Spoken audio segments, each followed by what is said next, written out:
Salam sang debaters. Berani bertanya, berani ditanya. Jangan kerja kau hanya bertanya terus. Kawan-kawan, kali ini saya membahas dari kekristenan sendiri. Loh, mungkin kamu bertanya, kenapa harus dari kekristenan? Dan yang saya bahas adalah khotbah seorang pendeta. Namanya Philip Mantova. Ya kan? Dan mungkin Bapak yang di New York kemarin yang mengatakan, jangan bicara tentang pendeta, dan saya akan mengasihi kamu bantuan. Akan tidak suka dengan ulasan saya ini. Tapi saya peduli apa? Yang saya lakukan adalah saya ingin mengajari kalian bicara kitab suci secara jujur. Ya, tidak secara tipu-tipu, atau saya bilang tidak secara dusta-mendusta. Ya kawan-kawan ya, silakan kalian benci kepada saya, karena janji Yesus kepada saya, berbahagia, saya berbahagia jika dunia membenci saya. Ya kawan-kawan ya. Jadi kawan-kawan, jangan kalian tanam di dalam diri kalian, wah bagaimana sang debater sini, ya kan? Pak Philip Mantova itu kan terkenal sekali. Ya terkenal, terus kenapa? Ya, wah dia kok mengkritik begini, saya tidak mengkritik. Saya ingin bicara Alkitab itu secara jujur. Dari sudut pandang Alkitab itu sendiri. Ya kawan-kawan ya. Jadi tidak ada saya mau menjatuhkan beliau, tidak. Tetapi beliau saya ambil sebagai, karena dia figur. Maka saya ambil sebagai perbandingan. Loh kenapa harus mengambil beliau? Saya belum lagi mencari lagi siapa-siapa yang pernah dibawa ke neraka. Kan demikian. Karena video ini bicara tentang neraka. Oke kawan-kawan, untuk mempersingkat waktu, kita tonton dulu videonya ya. Video mengenai kesaksian tentang Philip Mantova dibawa ke neraka. Ini sangat penting kawan-kawan. Jangan lagi nanti kalian berkata, wah itu tidak penting. Karena ini penting mengenai neraka dan surga ya. Nah, saya mulai dari awal saja. Kita dengar.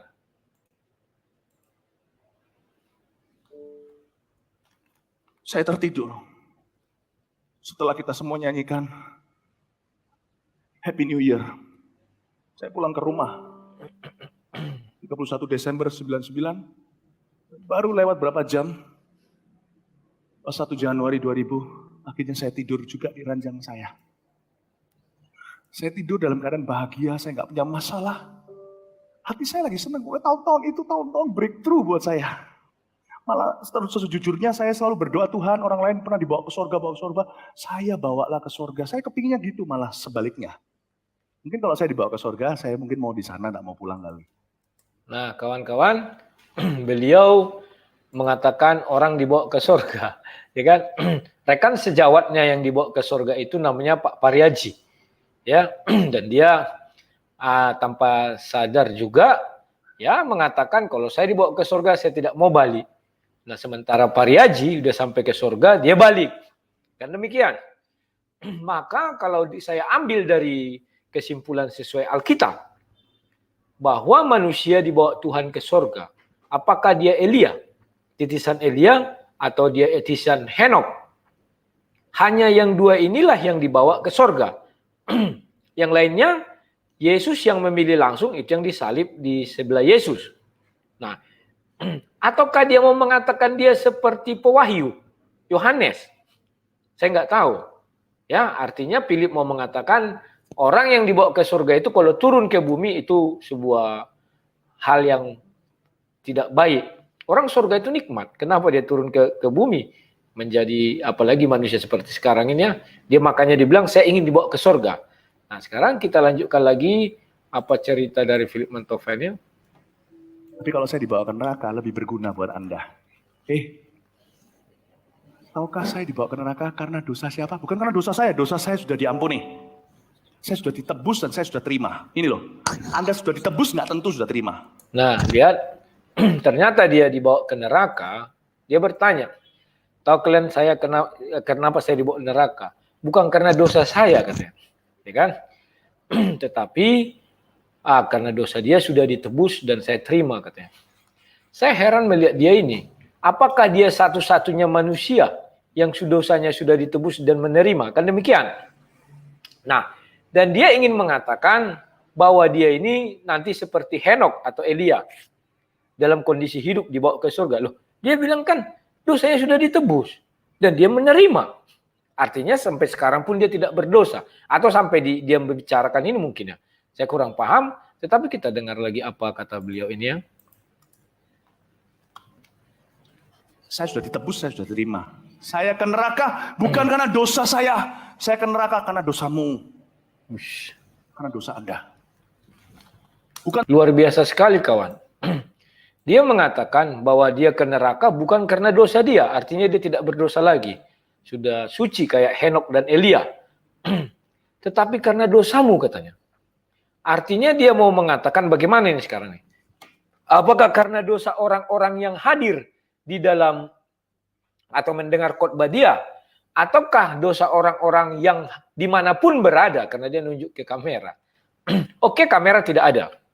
Artinya dia mau mengatakan orang-orang yang di hadapan dia itu semua pendosa. Hanya dia yang tidak berdosa di situ. Maka dia dibawa ke neraka karena dosa orang itu. Aneh ya? Kalau Yesus lain lagi, ya kan? Nah ini, Yesus mati karena untuk menebus dosa orang manusia banyak. Dan demikian, mati loh. Turun ke dalam kerajaan maut karena dosa orang banyak.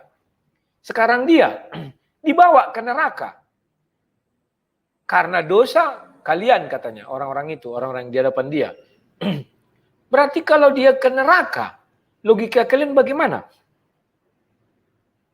Yesus aja turun dalam kerajaan maut demi manusia, artinya mati. Lah dia ke neraka dalam kondisi hidup. Apakah ke neraka boleh dalam kondisi hidup? Sementara neraka dikatakan alam maut kedua. Alam maut pertama itulah kematian. Itulah kerajaan iblis. Alam maut kedua itu adalah neraka. Apakah orang ke neraka yang bisa dibawa dalam kondisi hidup? Saya kurang paham ini, tunjukkan ini. Ini loh neraka dalam kondisi hidup. Dibawa kata dia. Sementara kalau Yohanes mengatakan dia melihat, penglihatan. Ya kan?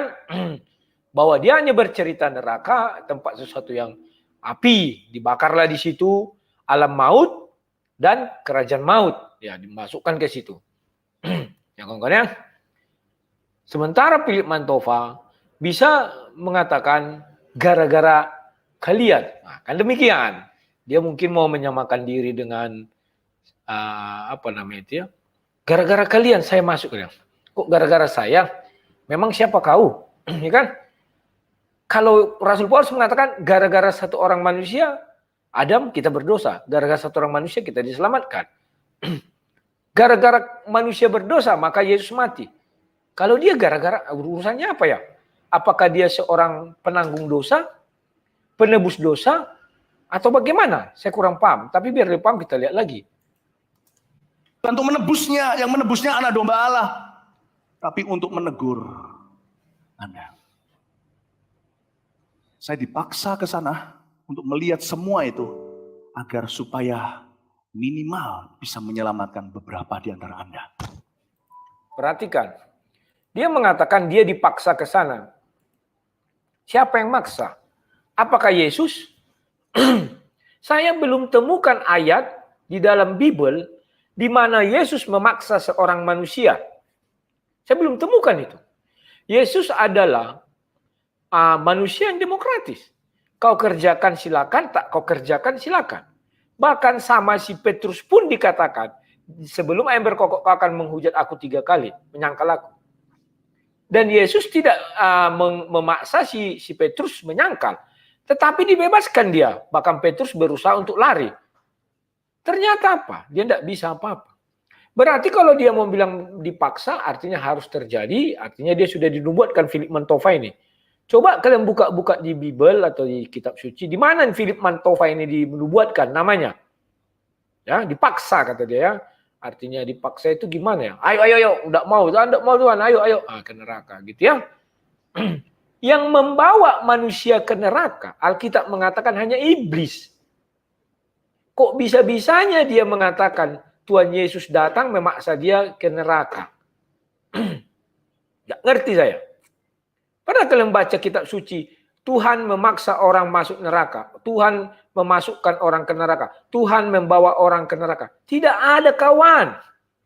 Neraka itu tempat hukuman yang dibenci oleh Tuhan. Tak akan pernah Tuhan mau ke sana. Cari kitab suci kalau ada. Si pewahyu bukan dibawa ke sana, tapi dia melihat dari jauh. Bedakan ya. Kalau dibawa artinya kau masuk ke sana. Tapi kau kalau melihat, kau melihat dari jauh. Tapi dia dibawa. Artinya dia masuk neraka. Beserta yang membawa dia. Apakah Tuhan bisa masuk neraka? Ingat, neraka itu tempat yang kekal. Sekali kau masuk di sana, kau kekal di dalamnya. Saya nggak tahu. Ternyata Tuhan bisa membawa orang ke neraka. Sama seperti iblis. Hanya iblis yang membawa kita ke neraka. Gara-gara dosa kita masuk neraka. Definisi membawa ya. Oke, kita lanjutkan lagi kawan-kawan. Apa kata Pak Cik ini? Dengar baik-baik. Saya dibangunkan oleh sebuah tap on my shoulder. Sebuah tepukan yang sangat lembut. Waktu saya terbangun, saya tidak berada di kamar saya. Saya kira ini mimpi atau apa, tapi kenapa saya sadar sekali? Lalu mendadak dari belakang ada suara berkata kepada saya, Philip. Saya langsung bisa mengerti itu adalah gembalaku, sebab saya domba bisa dengar suaranya. Saya nggak tahu gimana, tapi saya bisa tahu itu suara Yesus. Karena mungkin setiap hari saya bersekutu dengan rohnya, jadi saya paham suaranya. Dan ketika saya mau menoleh ke belakang melihat beliau, leher saya ada yang pegang. Saya nggak bisa lihat, cuman sejauh begini saya nggak bisa lihat ke belakang lagi. Dan suara itu yang sepanjang pengalaman saya menuntun saya di sana, kanan atau kiri, atau apapun yang saya harus lihat dan pandangi. Lalu suara itu berkata, pergi terus, jalan terus, aku akan menunjukkan kepadamu suatu tempat yang harus kau lihat. Demi orang-orang yang harus kau peringatkan. Seperti Yeskiel, dibawa Tuhan pergi ke tempat di mana ada tulang-tulang kering yang sudah terbunuh. Saya dibawa Tuhan. Perjalanan itu panjang, kalau saya hitung secara manusia itu berhari-hari. Tetapi saya tidak melewatkan 1 kali malam tidur. Nah, perhatikan. Dia sudah mulai mengatakan bahwa dia seperti Yeskiel. Dibawa ke arah tulang-tulang. Begini kawan-kawannya. Kalau kita lihat apa kata Rasul Paulus itu ya. Bahwa saya buka dulu ayatnya. Masih ingat saya kayaknya ini di apa ya. Sebentar ya. Di 1 Korintus 15, bentar ya, 1 Korintus 5 tuh maksudnya. Bentar. Ya. Oh, bukan. Di Roma 3 ya. Ayat 1. Bentar ya. Bahwa di Roma 3 ayat 1 ini dikatakan begini kok. Bentar, saya share ya. Roma 3 ayat 1. Jika demikian, ya kan, apakah kelebihan orang Yahudi dan apakah gunanya sunat? Banyak sekali di dalam segala hal, pertama-tama sebab kepada mereka dipercayakan firman Allah. Ingat, hanya kepada orang Yahudi dipercayakan firman Allah. Artinya apa? Pak Philip ini kan dipercayakan firman Allah kalau seperti itu. Dia dipilih Allah. Padahal dia tidak ada dinubuatkan. Ya kan? Tidak ada di Alkitab dikatakan bahwa satu hari nanti dia dinubuatkan, ada seorang yang akan dibawa ke neraka. Tidak ada atas nama dia. Dan dia bukanlah orang Yahudi. Penerima firman Tuhan itu hanya orang Yahudi. Kita harus pasrah kawan. Seluruh nabi dan rasul itu orang Yahudi. Tidak ada orang Indonesia. Apalagi orang Asia, maaf ya, dari keturunan aslinya misalnya. Tidak ada itu. Sudah dikatakan Roma 3 ayat 2. Terus kita mau bisa apa? Dibuat sini. Banyak sekali dan di dalam segala hal. Pertama-tama sebab kepada mereka lah dipercayakan firman Allah. Artinya, bahwa Tuhan tidak ada lagi berfirman kepada orang di luar Yahudi. Apalagi Philip Mantova.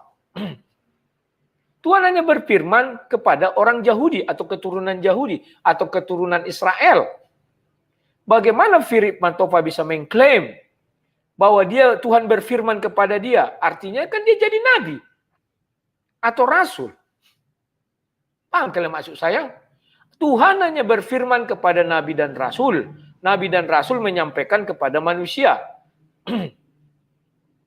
Kepada umat banyak dia menyampaikan. Artinya dia satu-satunya nabi di luar daripada keturunan Yahudi atau Israel.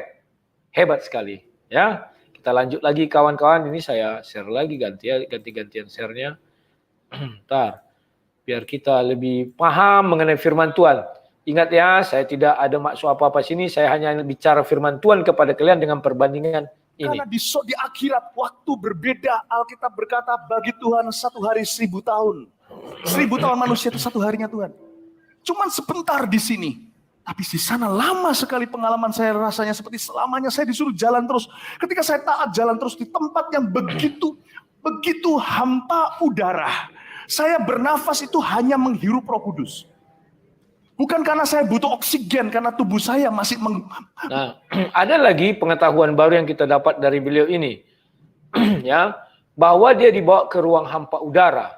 Katakanlah luar angkasa kan hampa udara itu ya. Nah, dia bisa bernapas dengan menghirup Roh Kudus. Berarti Roh Kudus itu seperti udara, dihirup terus. Kecuali katanya Roh Kudus di dalam dirinya bekerja sehingga dirubah fungsi paru-parunya, kan beda ya. Tapi kalau menghirup artinya masuk dari hidung, masuk ke paru-paru. Artinya Roh Kudus itu bisa kita hirup. Apakah demikian Alkitab mengatakan? Saya nggak tahu. Yesus mengatakan, aku akan mengutus Roh penghubur. Roh Kudus itu berdiam diri di dalam diri manusia. Bukan untuk dihirup seperti heroin. Gitu kan? Atau seperti udara. Kita hirup-hirup. Ini adalah ayat baru. Dan kalau kalian mempercaya Philip Mantopa ini adalah betul, seperti kata dia, Tuhan berfirman kepada dia, harus kalian buat sebuah kitab suci. Namanya Philip Mantopa, sama dengan Lukas, baru masuk Lukas 1 ayat 1. Ya kan, Yohanes 1 ayat 1. Philip Mantopa 1 ayat 1. Bahwa pada malam tahun baru, saya dibangunkan Tuhan. Ya kan, saya merasa seperti bermimpi, tapi seperti nyata. Ayat 2, saya dibawa ke satu tempat. Ayat 3, dan kepala saya dipegang sehingga saya tidak bisa melihat kiri dan kanan. Ayat 4, saya dibawa ke ruang hampa udara. Di sana saya bernapas tidak dengan oksigen lagi tetapi dengan Roh Allah. Sudah 4. Kita lihat lagi ya. Ini wah enak dong. Apa kalau membahas-bahas seperti ini membuka pikiran kita terbuka. Ini hal baru loh. Bahwa dia bisa menghirup namanya Roh Allah. Saya nggak paham itu. Masih menghirupnya di ranjang saya, tetapi saya merasakan tempat itu kalau bukan karena Roh Allah, itu perjalanannya aja membuat saya pasti sudah akan mati ketakutan. Saya berjalan terus dan saya melihat kadang-kadang di pinggir kanan, kiri, depan, belakang saya itu seperti ada transportasi roh jahat, seperti ada sebuah traffic roh jahat yang sebentar keluar, cepat sekali saya nggak bisa jelaskan. Itu sepertinya lewat, kadang-kadang mengintip, kadang-kadang tempat itu begitu kacau, keotik. Dan begitu kering, hampa, detik Anda di sana, langsung Anda merasakan Anda terhilang. Tapi karena Yesus ada bersama dengan saya tahu saya dalam sebuah misi yang khusus. Dan itu penghiburan saya. Saya berjalan terus. Nah, beliau berkata bahwa beliau dalam sebuah misi. Berarti dia seperti Yudas juga ya, ada misi sama dengan Petrus ya. Apakah kita harus percaya demikian? Sebab buka Alkitab, di mana lah misi Philip Mantopa ini tertulis? Kalau Yudas udah jelas ada misi dia. Maka Yesus mengatakan, aku sendiri memilih kalian. Sejak semula aku sudah tahu. Di antara kalian salah seorangnya adalah iblis. Lah, Philip Mantopa duduknya di mana di dalam kitab suci? Dia punya misi loh kawan-kawan. Luar biasa ya, saya selalu lihat Philip Mantopa ini. Baru masuk nanti Philip Mantopa 4 tadi kan, dia dibawa ke ruang hampa udara dan menghirup oksigen. Maka Philip Mantopa 5 isinya bagaimana? Bahwa saya dibuat sebuah misi yang sudah dibuatkan jauh-jauh hari. Kan demikian. Ayat 5. Ya kawan-kawan ya? Oke, kita lihat lagi kawan-kawan. Ini sesuatu perenungan yang indah ini kawan. Nah, ketika saya akhirnya berjalan sekian lama, saya melihat sebuah gerbang.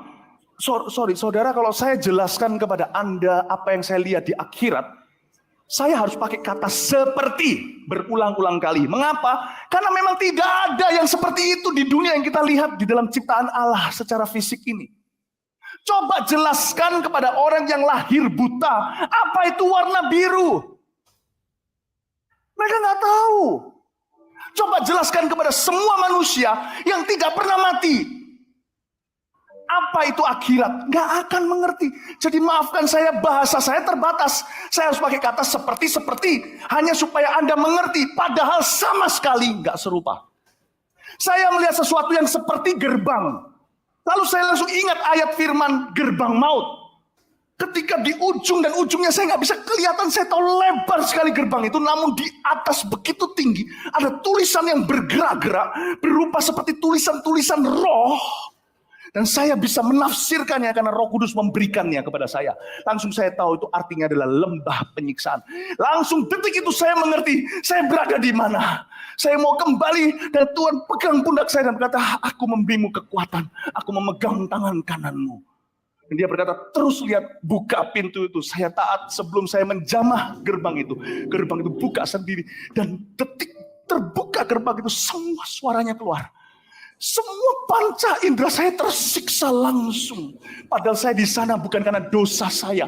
Saya tidak terhilang. Saya berada di sana tetap sebagai orang yang diurapi. Sebagai hamba Allah, anak Yesus.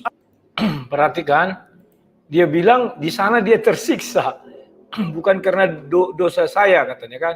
Bahwa saya seorang hamba yang diurapi, bla bla bla bla bla. Dia mau mengatakan bahwa orang-orang yang diurapi tidak boleh ke neraka. Tetapi faktanya dia ke neraka. Maka saya bilang heran saya. Ya kan? Bahwa dia mengatakan ada sebuah lembah penyiksaan. Jadi Philip Mantopa membagi dua neraka. Satu lembah penyiksaan, yang kedua adalah api. Nanti bisa kita lihat ya, ini saya lompati aja karena terlalu banyak di sini omong kosong. Saya lompati aja langsung ke menit ke-13. Wanita itu katakan dusta. Saya tanya sama Tuhan Yesus, Tuhan, apa dustanya? Tuhan berkata bahwa wanita ini bukan dusta dalam arti bohong, ada orang nggak di rumah, nggak ada. Tapi wanita ini terlibat dalam extramarital affair. Dia tidak jujur dengan pernikahannya, dalam pernikahannya. Wanita itu mulus, pokoknya cantik. Tapi sebentar sudah menjadi seperti itu. Dan ketika itu ada satu roh jahat lagi yang lebih tiba-tiba muncul dan pegang lidahnya, lidahnya ditarik dan diputus di depan mata saya. Lalu keluarlah sesuatu seperti ulat-ulat. Ketika saya melihat itu, saya nek semua. Saya berkata, Tuhan cukup. Cukup. Tuhan berkata kepada saya, jangan berzina. Saya melihat itu. Dan saya kira wanita itu mohon untuk mati. Dia mencari kematian. Dia nggak bisa mati. Nggak bisa mati.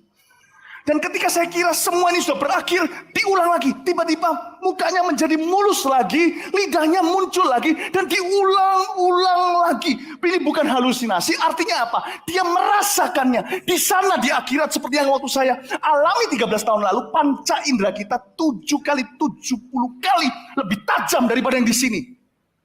Ternyata penciuman, perasaan sakit, senang, semuanya jauh. Dimultiplikasikan 7 kali 70 kali. Karena nanti Yesus berkata kalau engkau mengampuni, ampunilah 7 kali 70 kali. Anda mau tahu bahwa itulah matematika akhirat. Diulang lagi, saya tahu dia merasakannya seolah-olah seperti di dunia ini. Bahkan lebih. Dan semua diulang-ulang secara supranatural. Saya ingat ayat, kalau matamu menyesatkan, cungkil daripada jadi bulanan. Nah, sekarang beliau sudah mengutip sebuah ayat kitab suci ya. Kalau matamu menyesatkan, cungkillah. Dan beliau bercerita di situ seorang penzina, maka kepalanya dipenggal setengah dan hancur ya. Sadis-sadis memang ya. Setelah itu baru ada datang satu lagi iblis atau setannya, ditarik lidahnya katanya. Berarti kalau matamu menyesatkan, cungkillah. Berarti dia katakan dia saksi dusta. Berzina itu pada bagian mana sebenarnya yang paling berdosa ya, atau membawa dosa? Ya kan? Apakah pada bagian lidah atau bagian kelamin? Saya kurang paham ya. Mungkin Mantopa ini menggolongkan itu kepada bagian lidah karena dia berdosa. Oh, aku tidak ada berzina dah. Maka ditariklah katanya lidahnya. Terus kepalanya dipenggal untuk apa? Dipotong gitu katanya kan. Kalau kalian tonton nanti dikatakan gitu ada pedang panjang. Ini pedang ini dari mana didapat? Saya pun bingung. Apa ada yang menyelujupkan ke sana? Ataukah iblis membuat pedang dulu? Dari mana iblis dapat pedang? Dari apa pedangnya terbuat? Dari besi kah? Atau dari batu kah? Atau dari apa? Ya kan? Yang hal-hal begini penting untuk kita pelajari. Dan setelah saya buka kitab Wahyu, tak ada cerita seperti itu di kitab Wahyu. Ada orang ditarik lidahnya, kepalanya dipenggal baru nanti itu nggak ada saya baca di situ. Kalau yang di Alkitab dikatakan daripada matamu membuat kamu berdosa, bagus cungkilah karena nanti lebih baik matamu itu nanti dibuang ke sana ke dalam neraka. Biar itu aja yang dibuang katanya, tidak seluruh tubuh. Sama dengan tangan, dipotong tangan dibuang ke neraka. Artinya bagian dari tubuh kita ini bisa masuk neraka daripada seluruhnya, kan itu katanya kan. Nah, sekarang Philip Mantopa mengatakan lidahnya ditarik. Aduh, nggak ngerti aku nih. Dan di hadapan Yesus pula itu dilakukan. Baru kali ini saya tahu, makanya aku bilang banyak orang bicara tentang Yesus bahwa dia mengenal Yesus. Tidak, mereka tidak mengenal Yesus. Yesus tidak membiarkan orang mau merajam pelacur yang ditangkap itu atau penzina itu. Apalagi di depan Yesus orang ditarik lidahnya sampai keluar dan dipotong kepalanya katanya kan. Itu Yesus yang mana? Gembala yang mana yang ditemukan Philip Mantopa? Saya nggak ngerti. Nggak mengerti orang ini konsep bagaimana sebenarnya baiknya Yesus. Sekarang seolah-olah dibuat Yesus itu sesuatu orang yang apatis. Tuhan yang apatis yang nggak mau tahu, dibiarkan. Itulah sebabnya saya katakan, Tuhan tidak akan pernah menyentuh neraka. Begitu Tuhan masuk ke neraka atau menyentuh neraka, tempat itu menjadi suci. Karena Tuhan tidak akan membiarkan orang-orang itu membantai ciptanya, ya apalagi Yesus ya. Hanya Allah yang kalau zaman perjanjian lama, hanya Tuhan yang memusnahkan manusia. Itu pun hanya dengan misalnya banjir mati sekali sudah. Gak ada disiksa berulang-ulang seperti itu, berulang-ulang. Berarti Tuhan yang disembah Philip Mantopa ini tidak punya hati nurani, membiarkan hal itu semua. Lebih baik Tuhan gak di situ, biarkan orang itu disiksa, selesai. Ini Tuhan masuk ke situ. Maka tempat yang panas menjadi dingin kalau Tuhan ada, sejuk. Karena Tuhan itu adalah maha suci. Apakah yang suci bisa masuk ke neraka? Saya nggak ngerti. Berarti Elia bisa masuk neraka. Henok bisa masuk neraka. Saya nggak ngerti. Pikiran-pikiran ini dari mana ya? Coba kita lanjutkan lagi kawan-kawan. Saya menjadi apa nih orang-orang? Lalu salah satu daripada dan beberapa daripada setan-setan itu mengeluarkan canting yang lain, yaitu saya mulai ngerti bahasanya ini lain. Roh Kudus beri saya pengertian, mereka mulai canting lautan api, wanita itu yang tersiksa, mohon dihentikan. Mulai berbalik arah dan dia mulai merengek-rengek minta disiksa asal jangan diteriaki lautan api atau dibawa ke sana. Ternyata di dalam kerajaan maut yang paling ditakuti itu bukan setan, tapi lautan api. Ngeri benar kalau jatuh ke dalam tangan Allah yang murka, Ibrani. Anda lihat tadi di Wahyu yang saya baca, maut dan kerajaan maut nanti akan dilempar ke lautan api. Anda pernah nggak pergi ke dingdong atau tempat banyak permainan dan game? Anda lihat nggak? Itu loh mesin yang ada koinnya. Anda masuk, sudah mau jatuh. Anda masukin tapi kok nggak pernah. Nah kawan lihat bahwa benar, Philip Mantopa sudah membagi neraka dua bagian. Satu lembah penyiksaan, yang satu lagi api yang menyala-menyala. Itulah sebabnya dia tidak memahami konsep neraka ini. Mungkin dia katakan lembah penyiksaan. Artinya ada sebuah lembah yang sejuk. Di situ orang disiksa. Kan aneh kan? Sehingga dia bisa berjalan-jalan di neraka. Beda dengan neraka yang dijelaskan di Pewahyu. Adalah lautan api yang tidak bertepi. Kita pun menerjemahkannya itu bagaimana sulit. Tetapi dia bisa masuk melihat ada lembah penyiksaan satu. Artinya setelah orang disiksa di sini baru dikirim ke neraka lautan api. Dan ternyata di situ hakimnya adalah iblis juga.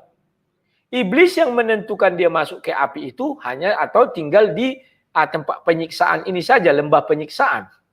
Andai kata dia di lembah penyiksaan, kata Philip Mantopa, tidak sengeri dengan di lautan api. Kan demikian. Artinya, bagaimana kawan? Saya nggak ngerti ada penghakiman lagi di neraka. Apakah tetap di lembah penyiksaan ataukah masuk ke lautan api? Kawan-kawan, Anda jangan sentimen kepada saya atau a priori atau apalah, atau biarlah kalian bilang saya sesat. Tidak masalah bagi saya. Tetapi asal jangan kalian juga tersesat. Kalian harus cerdas. Orang Kristen harus cerdas, kawan. Alkitab mengatakan itu lautan api. Tidak ada dibilang lembah penyiksaan. Berarti di lembah penyiksaan yang dibilang Philip Mantopa tidak ada yang namanya apa namanya itu? Api. Mungkin sejenis lembah yang sejuk, ada gunungnya. Dan itu di mana? Ingat, sekali lagi saya katakan, apabila di situ ada tanah, maka firman Tuhan kekal dari tanah kembali menjadi tanah. Sementara Philip Mantopa menjelaskan, setelah orang itu ditebas kepalanya, lidahnya ditarik sampai habis, dan keluar ulat-ulat, ternyata dia kembali lagi sempurna. Ya kan? Kalau si Parudin bilang, kembali lagi perawan. Ya kan? Sudah tembus perawannya, kembali perawan. Maka kerja kita di surga adalah, nah itu kan, kata Bapak tua itu ya, saya jadi bingung. Ya, tidak ngerti saya bagaimana pola pikir ini. Dan disukai banyak orang dari tahun 99. Dia dielu-elukan. Wah, dia sudah pernah ke neraka. Hati-hati kawan. Neraka yang mana itu? Ini ada saya buat ini contoh satu ya. Kitab suci Philip Mantopa. Ini karena dia mendengarkan firman Tuhan. Dan dia bukan orang Yahudi, bukan orang Israel kawannya. Hebat. Saya bukakan yang saya buat ini ya. Biar kalian lihat. Nah ini. Beginilah seharusnya nanti. Philip Mantopa membuat kitab sucinya. Ya, Philip Mantopa. Ya, saya bacakan. Nama kitab itu kayak Matius 1 gitu kan. Ini Philip Mantopa 1 misalnya. Ayo Mantopa 1 ya. Baru dia bercerita. Saya tertidur di tahun baru begini begono. Ayat 2. Saya dipaksa pergi ke neraka begini begono. Kayak wahyu lah jadinya. Kepala saya dipegang tidak bisa melihat ke kiri dan ke kanan. Ayat 4. Saya dibawa ke ruang hampa udara dan di sana saya tidak bernapas dengan oksigen, melainkan saya bernapas dengan Roh Kudus. Tuhan memberikan saya sebuah misi. Nah, seperti itulah kira-kira kawan. Loh jangan kalian bilang, si sang debater ini makin sesat mengada-ngada. Tidak. Semua firman Tuhan wajib diberitakan kepada orang banyak. Dan wajib dikanon, dimasukkan ke dalam kitab suci. Di luar itu bukan firman Tuhan. Tapi apa? Firman hantu, maka tidak dimasukkan ke kitab suci. Apa buktinya itu firman hantu? Sudah kita uji. Kan demikian. Bahwa dia bilang dia bisa bernapas dengan Roh Kudus. Roh Kudus itu bukan sejenis angin yang bisa dihirup. Kan demikian. Atau apa udara? Tidak. Jadi yang dia lihat itu roh hantu. Roh hantu ingin mengatakan kepada Philip Mantopa bahwa Tuhan itu kejam. Membiarkan ini semua terjadi. Ditunjukkanlah kepada Philip Mantopa di hadapan Tuhan. Kan Tuhan katanya di belakang dia, megang tengkuknya. Artinya ada pembiaran di sini. Tuhan yang disembah Philip Mantopa membiarkan itu terjadi di depan matanya. Sedangkan Tuhan yang saya sembah, Tuhan Yesus Kristus, tidak membiarkan orang merajam pendosa ini, penzina. Ini batu, ambillah kan. Tak ada yang berani. Ya kawan-kawan ya. Dan Tuhan yang saya sembah adalah suci, kudus. Apabila dia datang ke tempat yang tidak kudus, menjadi kudus itu semua. Dan Tuhan yang saya sembah tidak masuk neraka. Hanya iblis yang masuk neraka. Hanya iblis yang membawa kita ke neraka. Itu firman Allah. Carikan kalian, apakah ada dibilang situ Tuhan memasukkan orang ke neraka? Iblis yang membuat kita ke neraka dengan dosa. Jalan satu-satunya ke neraka adalah lewat dosa. Jikalau tidak lewat dosa, kamu ditipu oleh iblis. Agar orang percaya bahwa orang tidak berdosa pun bisa masuk neraka. Sekalipun hanya wisata. Sehingga dia mengatakan bahwa neraka itu bisa menjadi sebuah tempat wisata. Ya kan? Kalian kira si Philip Mantopa mengatakan dia bermimpi? Tidak kawan. Dia bilang itu nyata. Kita tonton sedikit lagi ya. Kita dengar dulu apa kata dia. Keluar koinnya. Mr. Bean punya cara lain. Dia lari dari jauh, didorong, deng. Koinnya jatuh semua. Ding, ding, ding, ding, ding. Ingat gak itu film itu? Masturbasi. Setan itu cuma selebrasi. Dia cuma merayakan kemenangannya. Pernahkah Anda menang sesuatu contohnya? Atau Anda ulang tahun, lalu di setel video-video Anda? Atau waktu Anda menikah, di setel dulu pertemuannya gimana? Setan itu suka memainkan memori kemenangannya. Tubuh supranaturalnya itu leleh. Dan orang itu saya tahu cowok, maaf saya ngomong agak vulgar, saya melihat separuh penisnya. Dengan tangan maha kuasa, jatuhkan semua ke lautan api. Jadi mereka semua tahu apa akhirat mereka. Mereka semua tahu. Dan perempuan itu mohon. Waktu mereka mulai bilang lautan api, Roh Kudus tolehkan kepala saya ke arah sebelah tengah. Tiba-tiba ada kerusuhan di sana, semuanya rusuh. Lalu di sana datanglah satu orang yang digotong di sesuatu seperti tanduan. Dan orang itu berupa tengkorak yang sudah leleh tubuhnya. Jadi saya melihat tubuh supranaturalnya itu leleh. Dan orang itu saya tahu cowok, maaf saya ngomong agak vulgar, saya melihat separuh penisnya. Penis yang leleh, separuh. Dan saya melihat setelah itu, orang itu tidak dijamah, tidak dipegang oleh setan-setan itu, cuma diteriaki, yang artinya masturbasi. Dan mulut orang itu megap-megap seolah-olah setuju, ya sudah. Padahal mana bisa dia masturbasi. Setan itu cuma selebrasi, dia cuma merayakan kemenangannya. Pernahkah Anda menang sesuatu contohnya? Atau Anda ulang tahun, lalu di setel video-video Anda? Atau waktu Anda menikah, di setel dulu pertemuannya gimana? Setan itu suka memainkan memori kemenangannya. Beria-ria di atas kesakitan orang. Makanya orang yang kayak setan kan punya sifat yang sama. Lalu mereka semuanya berkata masturbasi, si pria itu megap-megap, langsung dari detik itu juga keluar pertama-tama dari lubang di daerah penisnya. Kenapa lubang? Karena sudah leleh, tinggal ada tengkoraknya, dan itu sesuatu seperti tulang, tubuh supranatural. Ternyata roh itu punya tubuh, keluarlah sesuatu seperti cacing-cacing tak terhingga, seperti cacing. Itu nggak tahu apa, karena saya tahu setiap cacing-cacing itu seperti mereka itu tahu kemana mereka harus pergi. Nah ini kawan-kawan, orang waras tahu di penis itu tidak ada tulang. Itu kan terdiri dari darah dan daging. Saya nggak ngerti nih. Katanya ada tubuh apa lagi, tubuh roh. Bingung saya, apakah roh bisa kesakitan? Saya tahu aku sarap-sarap ini yang kesakitan. Kita nanti di sana untuk makanan si iblis tua. Dia harus memakan kita, debu tanah, daging. Bukan tubuh roh juga di sana ya. Kalau roh kan tidak daging, artinya nggak makanan si iblis tua. Itu firman Tuhan kekal. Saya nggak ngerti nih konsep penis yang diusung dia apakah ada tulang. Saya nggak tahu karena banyak kejadian di TV-TV dipotong penisnya itu tidak ada tulang karena terdiri daging dan darah dan saraf-saraf. Mungkin ada tulang, entah tulang yang mana saya nggak tahu, tulang rawan mungkin saking tipisnya ya. Atau kalian bagaimana pendapat kalian? Ya sudah. Baru dia bilang dengan tangan dimasukkan, tangan Tuhan dimasukkan mereka semua ke api katanya. Aduh, tidak mau lagi Tuhan memasukkan itu kawan. Begitu neraka kau ke neraka langsung berangkat itu, neraka berangkat. Ya kawan-kawan ya. Oke kawan-kawan, saya cukupkan sekian aja dulu. Karena kalau saya bahas ini videonya terlalu panjang sejam. Tetapi harapan saya kalian cerdas melihat sesuatu hal.